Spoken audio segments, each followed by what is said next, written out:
the power of one, the power of two, the power of Acolyte Defenders.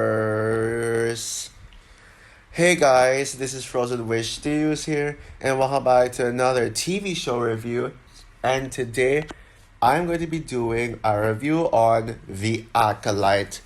So, The Acolyte is the latest Star Wars Disney Plus series and is created by Leslie Headland, who is a very controversial person, which I'll talk about later on.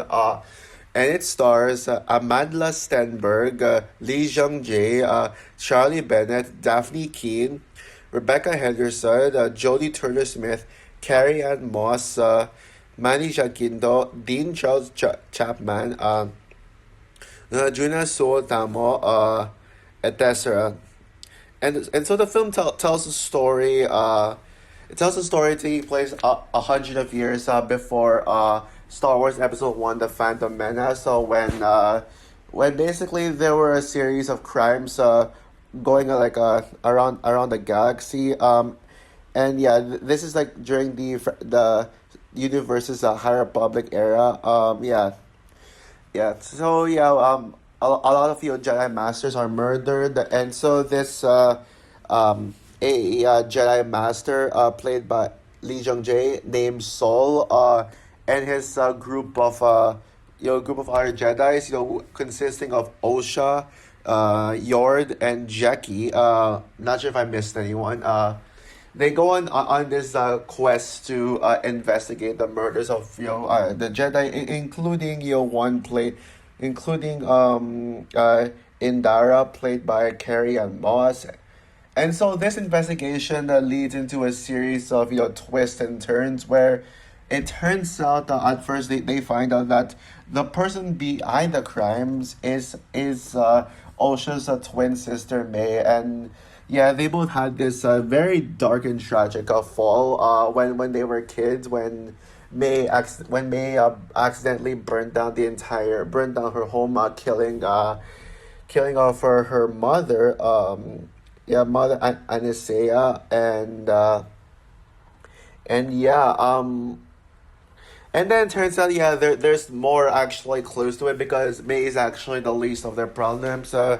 And yeah, it turns out there's actually a Jedi turned Sith Lord, named what's his name again? Um, yeah, Quimir, aka the I forgot his like name. I mean, people call him Smiloran, so I'll say that. Him.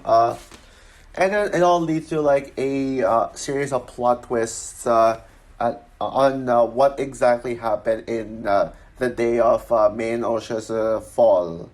So yeah, that's it. So yeah, if you guys remember my reviews for the Acolyte trailers, you all know that I was actually hyped for this one. Yeah, the Acolyte was one of my most anticipated TV shows of the year, and yeah, I absolutely love the trailer, and I even love the idea of. I even love the idea of this kind of Star Wars show, one that takes place before the prequel trilogy, one that takes place far before, and even one that included how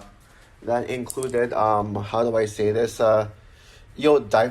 diverse characters, yeah.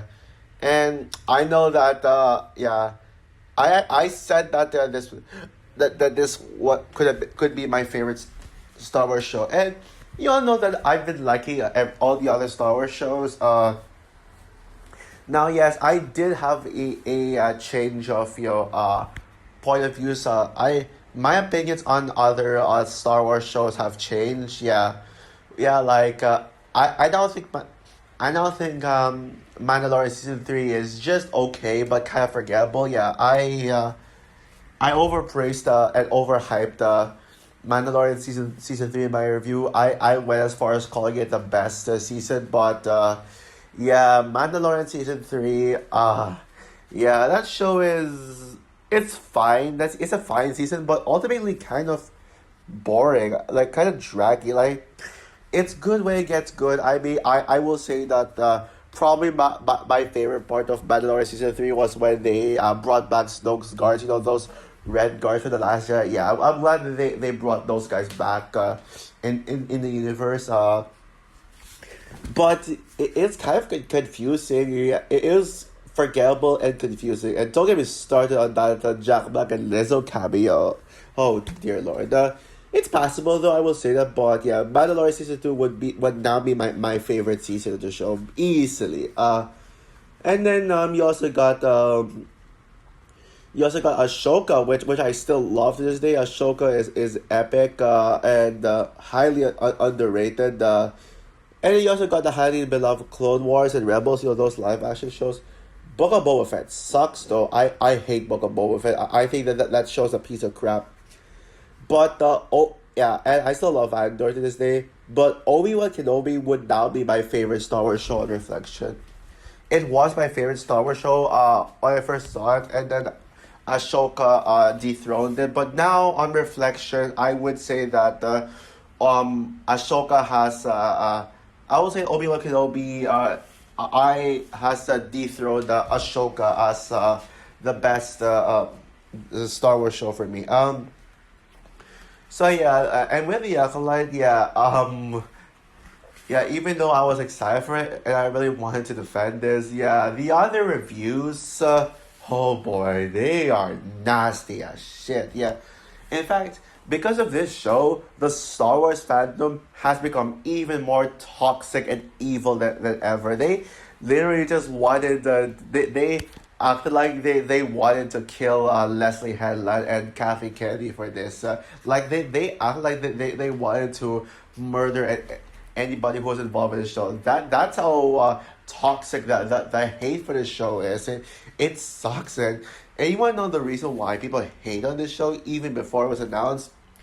Because of diversity. Like, it's so full of all the main characters are diverse. Like you have women and Asians and black people. Oh, but where's the white people? Like seriously, fuck off, people. Like, why do you always need a white person?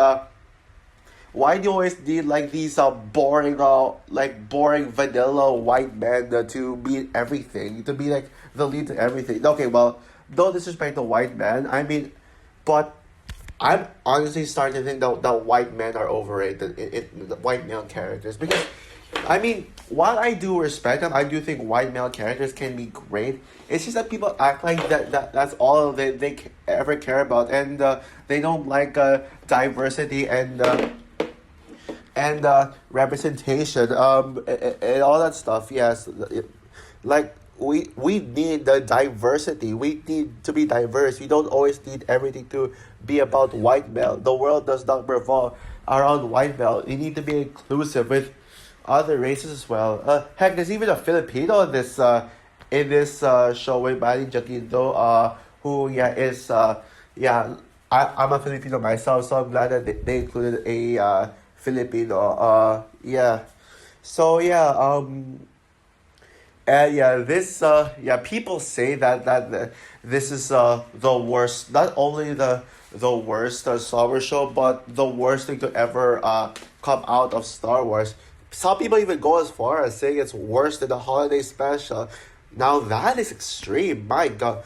Now yes, I don't acknowledge the existence of that of a holiday special. That's why I put the animated 2008 Clone Wars as the worst Star Wars movie in my Star Wars ranking. But yeah,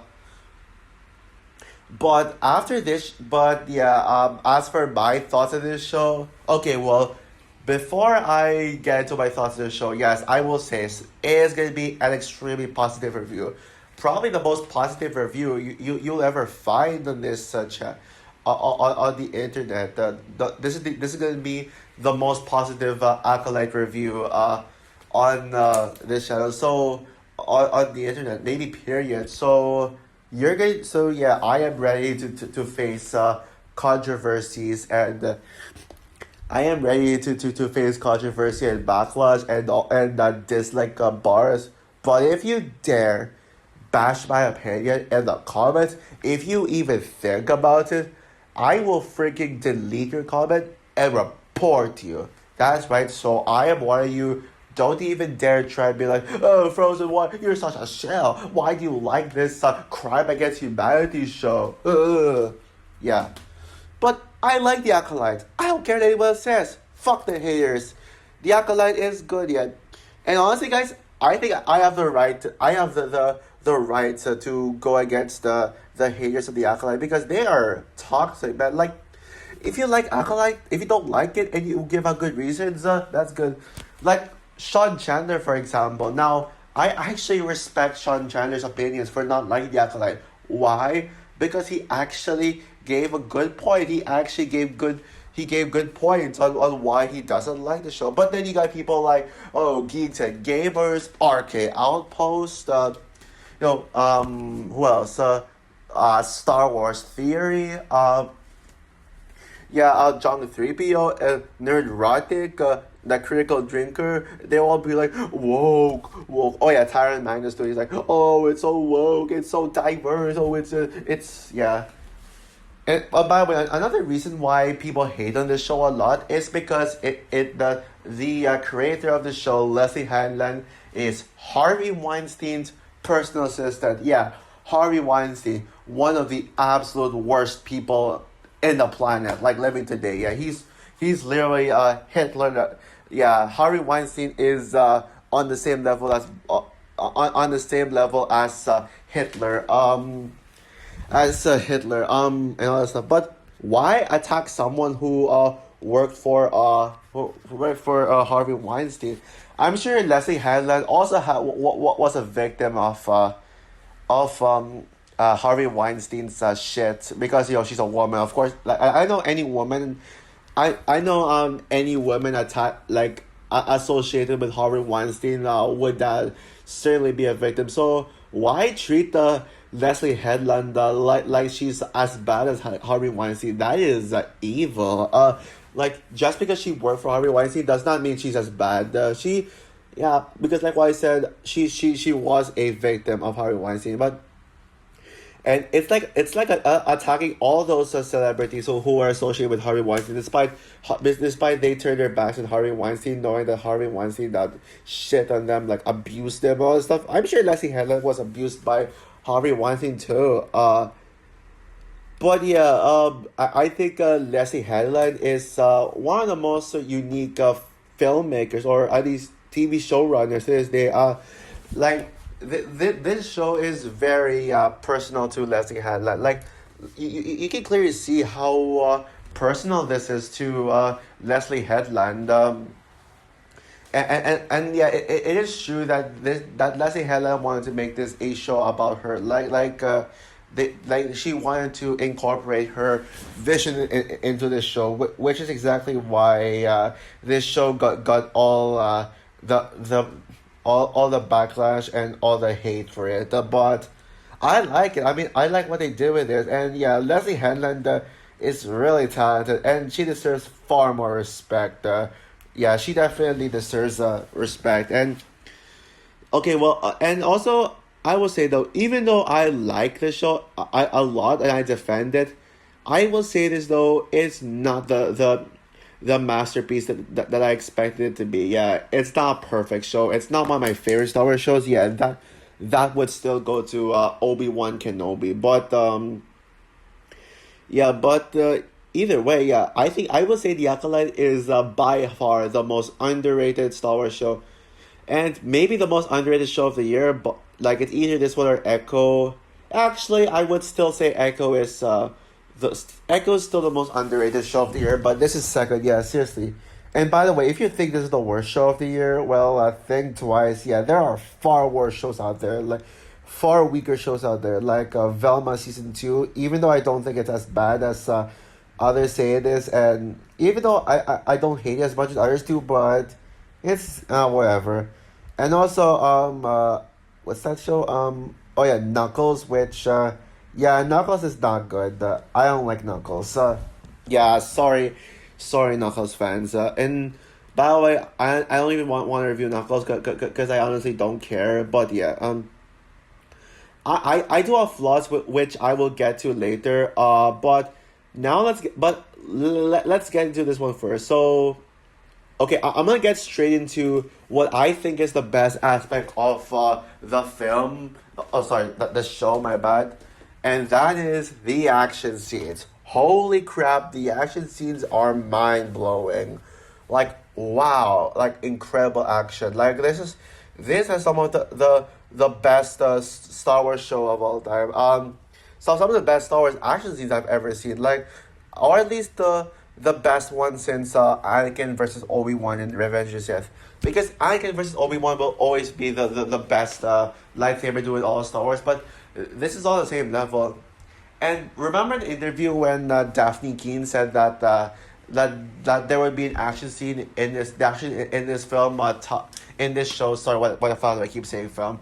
Yeah, remember when Daphne Keane said the action in this show would top the Darth Maul fight in the Phantom Menace? Well, it certainly sure as hell did. I mean, by the way, I always trusted Daphne Keane because while I do think the Darth Maul lightsaber duel in the Phantom Menace is solid, I think it is a tad bit overrated because people say it's like the best action scene of all, the best lightsaber duel of Star Wars. No, it's not. But yeah, this actually is insane, and Daphne Keane is right. And by the way, yeah, Daphne Keane should be protected at all costs. How dare you attack her? Yeah, Daphne Keane's amazing, and yeah, leave her alone, please. So, like, don't attack Daphne Keane. Like that. Don't do that again. But yeah, but it was the fight scenes were amazing. Like, May versus Osh, like, May versus Carrie Ann Moss's character Indara, like the opening. Yeah, this show opened with such a banger. With May fighting Indara, and I know, yeah, it's kind of sad that Indara like gets killed off in the first episode, but still, yeah, that fight scene rules. Yeah, I see rules. I mean, I don't like this whole like it's kind of like martial arts. I mean, martial arts mixed with like typical Star Wars fights. It's so unique. And then you also got like the action scenes in the final battle with the final battle with how do I say this, Saul versus Kimir. Yeah, that is also a great action scene. Yeah, love it. But of course, my favorite action scene in this film is show. My God, sorry, my bad. Yeah, the best action scene in the show is definitely episode 5. That was the part where that was what Daphne Keane was referring to when she said there's an action scene in the show that tops the Darth Maul fight. It's that show, right? It's that scene right there.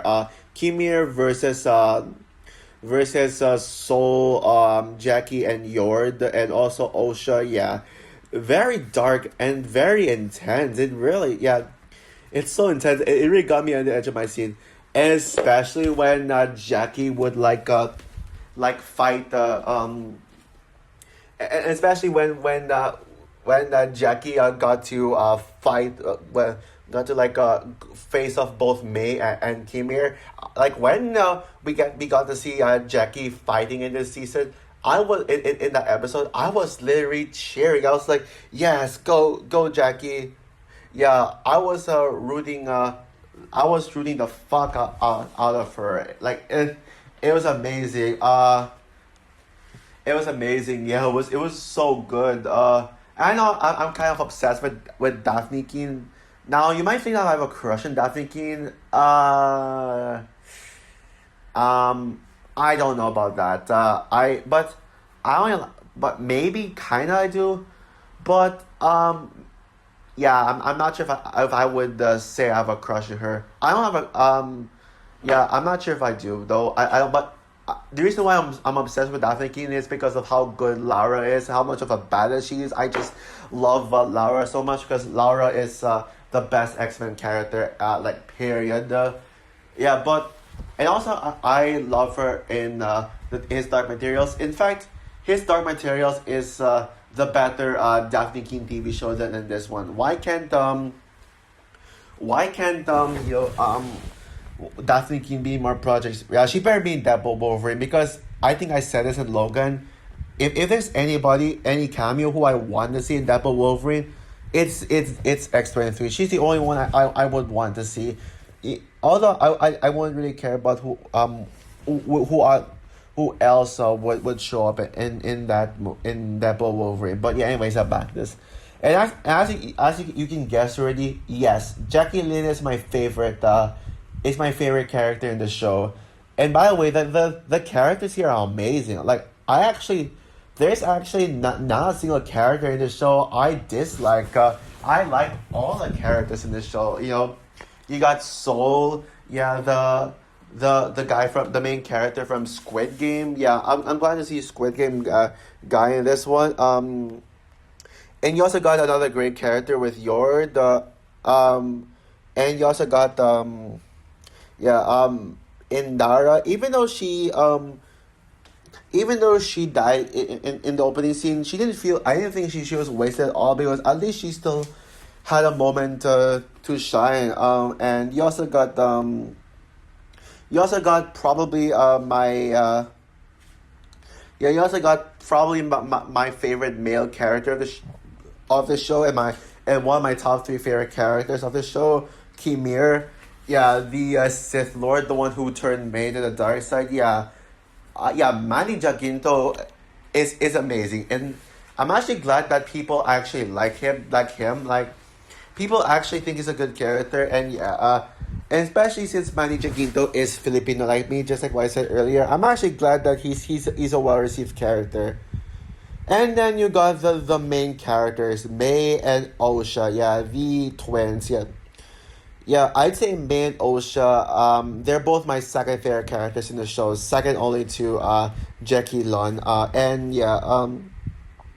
I gotta say, yeah, like Amanda Stenberg freaking knocks it out of the park with her performance for both characters. This is Amanda Stenberg's best performance she's ever done in her career, by far. Yeah. May and Osha, like, they're not boring at all. Like, people say they're boring main characters, but no, they're actually really good. Like, they're so well developed, and they're so gripping, and they're also dark characters too. Like you know, in episode 3, how they narrated May and Osha's fall. Yeah, like basically how like they turned to the dark side because one of them Osha wanted to be a Jedi, but May didn't want to, and so May like knowing that she is a Jedi decided to attack Osha, and resulting in accidentally like burning the place down. Yeah, that is sick right there. And yeah, they're both rivals for a while, but in the end of the show, they eventually got along, and the end is very beautiful. Like ending, yeah, that ending is actually very emotional. Emotional, yeah. When May and Osha hug at the end, yeah, that really left a tear in my eye. Yeah, and yeah, it was so good, man. And yeah, as for some of my favorite episodes individually, my favorite episode of the show would have to be episode 5. Episode 5 is incredible. Yeah, I love episode 5. And then you also got the finale was also awesome. Episode 3 is incredible. Like, holy crap, I love episode 3 so much. And yeah, people say that episode 3 is like the worst episode. Bullshit. I could not disagree more. Episode 3 is it's beautiful. It's tragic. I'm actually debating on which episode I prefer, episode 3 or episode 8. I'll have to think about it. And most of the episodes are great too. I'll talk about some of the weaker episodes later on, and I'll rank the episodes before we end this review. So yeah, and the story is also very intriguing. Like the story, it's very complex, very intriguing, very engaging, and it actually takes risk. Yeah, this show takes risk. Yeah, and this show's essentially the last Jedi of Star Wars. Yeah, in fact, I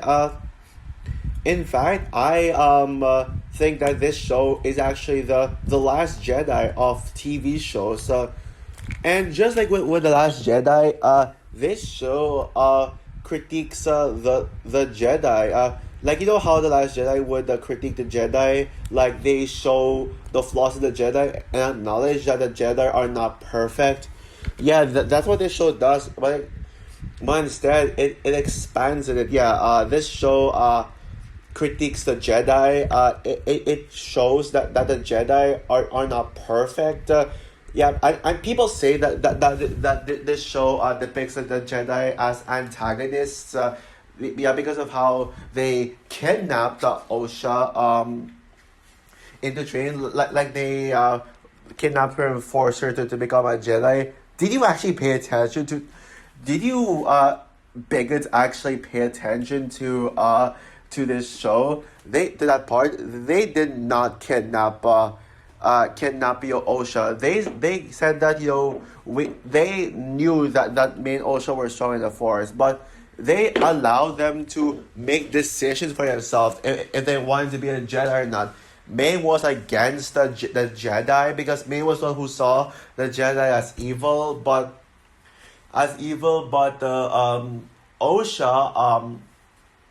Osha wanted to be a Jedi. They did not kidnap Osha. This was Osha's choice.